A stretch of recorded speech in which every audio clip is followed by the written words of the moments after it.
စိတ်တဲ့ညတွေငါမသိတဲ့အချိန်တွေမှာ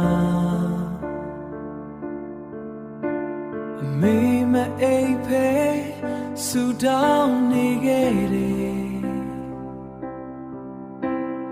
ငါအနာဂတ်မပြတ်တော့ဖို့အတွက်မျက်ရည်နဲ့ပဲလမ်းကင်းပေးခဲ့တယ်ငါမနာနဲ့ဝေးပြေးခဲ့တဲ့နေ့တွေမှာ